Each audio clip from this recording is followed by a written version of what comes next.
जननी जन्मभूमिश्च स्वर्गादपि गरीयसी। राष्ट्रं मम सदा पूज्यं, राष्ट्र सेवा मम व्रतम्। दिस मीन्स मेरी जननी, मेरी जन्मभूमि ये स्वर्ग से भी महान है। राष्ट्र मेरा सदैव पूजनीय है और राष्ट्र सेवा ही मेरा संकल्प है। On this note, let's move ahead at the last section of today's event. Yeah? Anushasan, Sankalp और सेवा. These three are not just words, they are the definition of our next performers. This is the identity of their whole existence at this point. This is a batch where expectations are perpetually high and excellence is a bare minimum. Today, it is my privilege to see them step out of their intense academic routine and showcase to us their love, their empathy, their passion, their voice on the stage. None other than the DSP batch, the Director's Special Batch. Give a round of applause to the DSP batch. I was told not to take their individual names because they have a collective identity, I'm told. So, let's go to the most awaited section of today's event, that is the DSP batch's performance. Please bring up. So, Jai Hind everyone. Jai Hind. हम भारत के लोग भारत को एक संपूर्ण प्रभुत्व संपन्न समाजवादी पथनिरपेक्ष लोकतंत्रात्मक और गणराज्य बनाने के लिए तथा उसके समस्त नागरिकों को सामाजिक, आर्थिक और राजनीतिक न्याय दिलाने के लिए संविधान में तो ये सारी चीजें, ये सारी लाइनें बहुत अच्छी लगती है, पर क्या असल जिंदगी में न्याय मिलता है सबको? चलो देखते हैं। चलो। नमस्ते साहब 3 महीने से मजदूरी नहीं मिली। सेठ जी ने कहा सरकारी डॉक्टर से पैसे पास हो गई, मजदूरी मिल जाएगी। 2 दिनों से घर में चूल्हा नहीं जला है और मेरी बच्ची भी बीमार है। कुछ मदद कीजिए साहब जी, कुछ मदद कीजिए। अरे तो मैं क्या करूं? यहाँ कोई लंगर बांध रहे क्या? अभी तो फाइल पास नहीं हुई है। अभी के अभी बाहर जा और बिना दिमाग मत करो।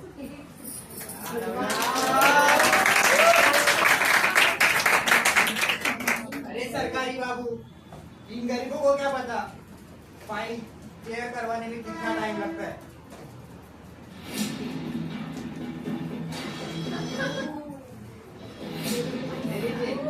आपकी मिठाई और चाहिए और दूंगा, फाइल क्लियर कराओ बस।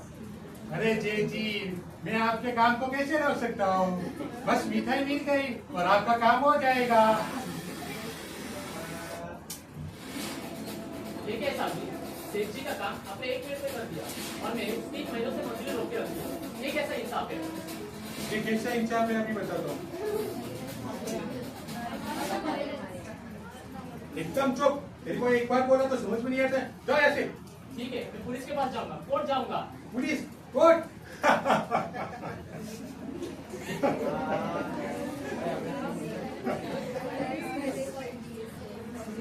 अरे मशहूर पुलिस और कोर्ट पैसों से चलता है।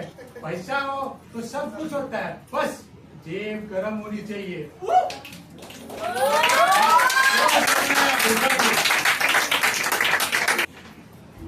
सुना आपने? कानून उनका है जिनकी जेब गर्म होती है। जब तक पसीने की कीमत रिश्वत से तय होगी, जब तक एक गरीब को रोना पड़ेगा, तब तक किताबों में लिखा न्याय का वादा अधूरा है।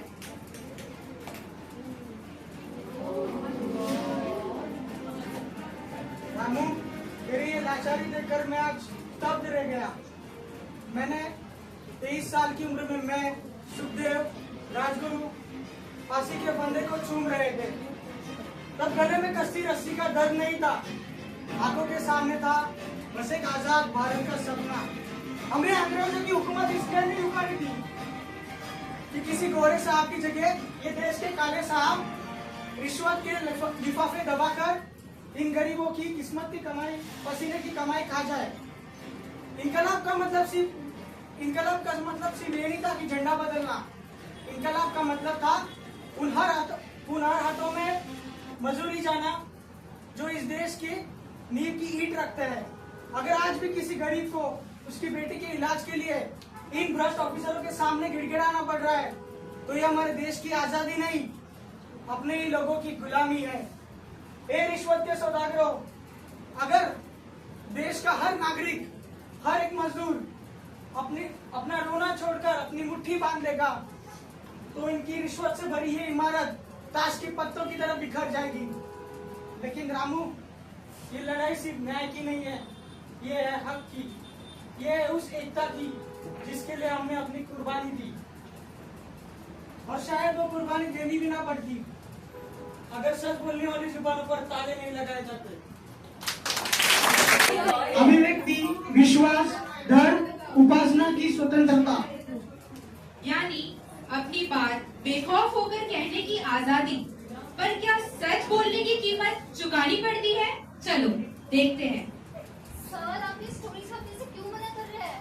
हमारे पास वो सारे सबूत है कि लोकल विधायक ने फूल के मैटर में कितना बड़ा घोटाला किया था।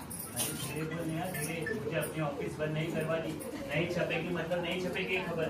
और सर, अगर हम भी सच छापना बंद कर गए तो ये फ्रीडम ऑफ प्रेस का क्या ही मतलब रह जाएगा?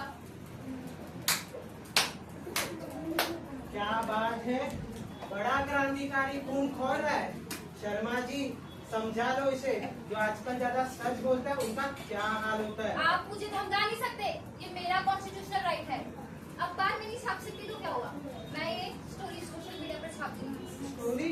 ओह, मैं तो डर गया। डाल दे। ऐसा फेक न्यूज फैला दूंगा जिससे कि तेरा केस कभी ये नहीं होगा।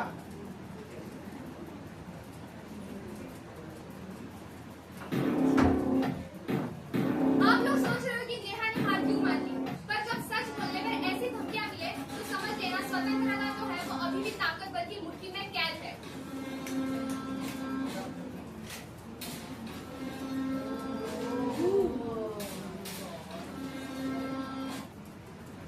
वाह नेहा बेटी, तेरी निडरता देखकर आज मुझे मेरी झांसी याद आ गई।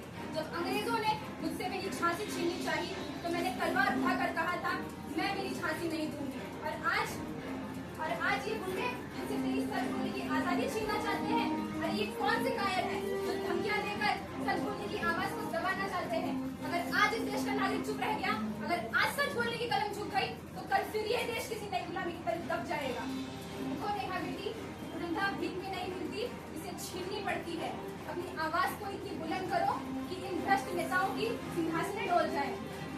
मगर बात सिर्फ सच बोलने की नहीं है। क्या हमारे देश में सबको बराबरी का हक मिल पा रहा है?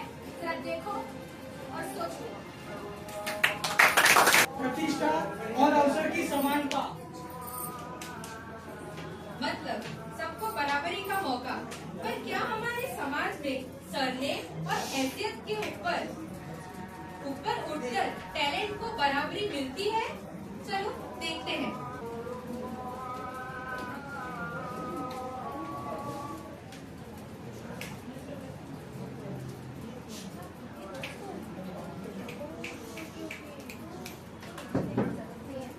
सिर्फ ऐसे ही थोड़े क्वेश्चन आंसर होंगे, हो जाएगा आपको। Thank you so much. You can go. Thank you.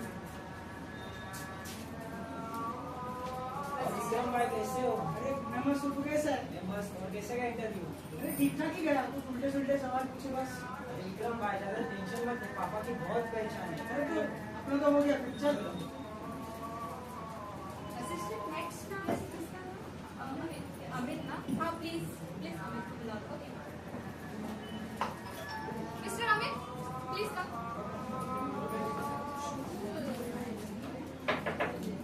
Yes you may come इन।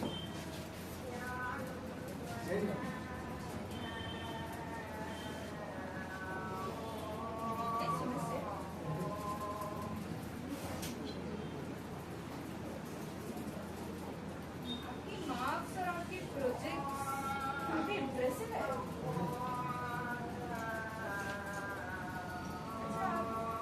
कहाँ से हो? बंदरपाड़ा, वहाँ पे वो बस्ती से हुआ। मैं आपको ये जॉब लोन नहीं दे सकती, सॉरी। प्रोजेक्ट तो रोहित से भी अच्छा है। रोहित से अच्छा है तो क्या हुआ? आपने देखा है खुद को, आप कौन सी जगह से आ रहे हो? इस कंपनी का एक स्टैंडर्ड है।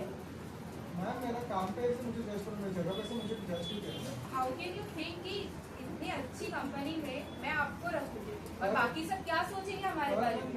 No, I am sorry. Ma'am मेरे काम नो से प्लीज, जज can you please shut up? Ma'am मेरे काम से प्लीज जज असिस्टेंट, किया। Please. Mister Amit, you can leave. एक वाला क्वेश्चन है। बचपन से हम लोग को सिखाया गया कि पढ़ने को लोगों में समान देखेंगे, लेकिन मुझे मेरी बस्ती पे से जज किया जा रहा है।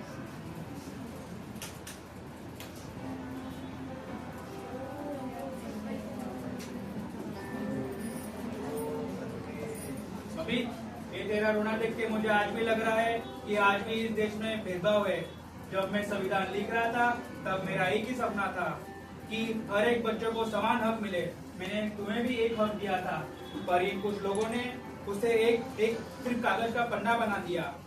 अमित, रोना बंद करो, शिक्षित बनो, संगठित रहो और संघर्ष करो। लेकिन जब तक अपना देश एक साथ नहीं रहेगा तब तक आगे नहीं बढ़ेगा।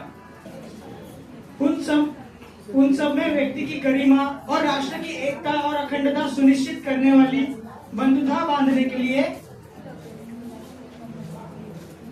बंधुता यानी भाईचारा। पर सोशल मीडिया की अफवाहें इस भाईचारे को कैसे निकल रही है, चलो देखते हैं।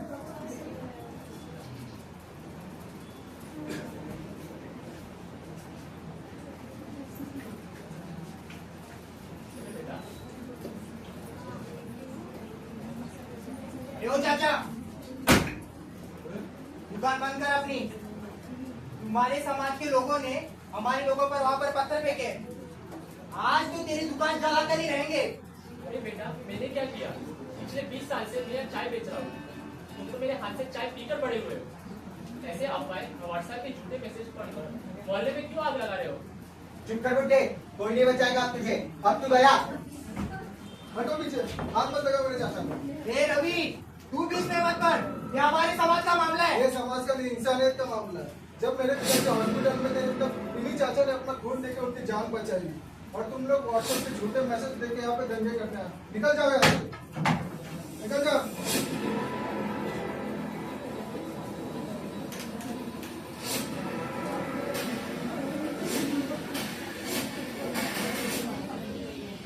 शाबाश मेरे शेर, आज तूने साबित कर दिया कि 1857 की क्रांति की ये आग देश के हर जवान के सीने में सुलग रही है।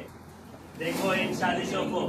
1857 में अब अंग्रेजों ने अफवाहें फैलाकर हिंदू मुस्लिमों को बांटना चाहा था, लेकिन बैरकपुर में चली पहली गोली ने हम दोनों को साथ खड़ा कर दिया।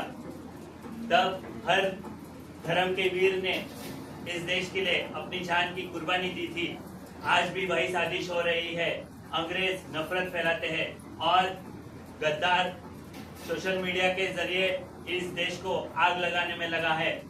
कान खोलकर सुन लो, जो देश को धर्म और जात के नाम पर भाइयों में खून बहाए, वो उन शहीदों के बलिदान का अपमान कर रहा है। हिंदुस्तान किसी एक का नहीं, हम सबका है। संविधान की शुरुआत जिन शब्दों से हुई थी, आज उनका असली मतलब समझने का वक्त आ गया है। आइए सिर्फ आजादी का जश्न ना मनाए, बल्कि इस संविधान के एक एक शब्द को अपनी जिंदगी में उतारने का संकल्प ले। आजादी हमें विरासत में मिली है, इसे सुरक्षित रखना हमारी जिम्मेदारी है।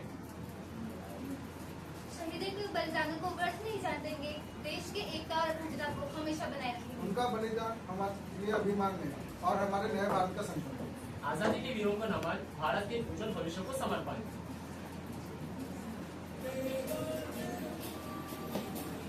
सुनो मेरे भारत के वासियों, आज हमने इस स्टेज पर सिर्फ एक नाटक नहीं देखा, बल्कि अपने अंदर के उस भारत को देखा है जो आजादी के इतने सालों बाद भी न्याय, स्वतंत्रता, समता और बंधुता की राह ताक रहा है। 15 अगस्त सिर्फ झंडा फहराना या लड्डू बांटने का दिन नहीं है, यह अपने अंदर के नागरिक को जगाने का दिन है। जब तक सीने में सांस और रगों में देशभक्ति का जुनून दौड़ता रहेगा, तब तक पावन मिट्टी की आन पर कोई आँच नहीं आ सकती। सरफरोशी की तमन्ना अब हमारे दिल में है। देखना है जोर कितने बाजुए कातिल में है। और इसी सरफरोशी की बदौलत आज हमारा यह तिरंगा आसमान की बुलंदियों को छू रहा है। यह तिरंगा यूं ही हवाओं में नहीं लहराता, इसके पीछे अनगिनत वीरों के बलिदान का तूफान है जगमगाता। अब भी जिसका खून न खौला, खून नहीं वो पानी है, जो देश के काम न आए वो बेकार जवानी है। इनकलाब! भारत माता की जय!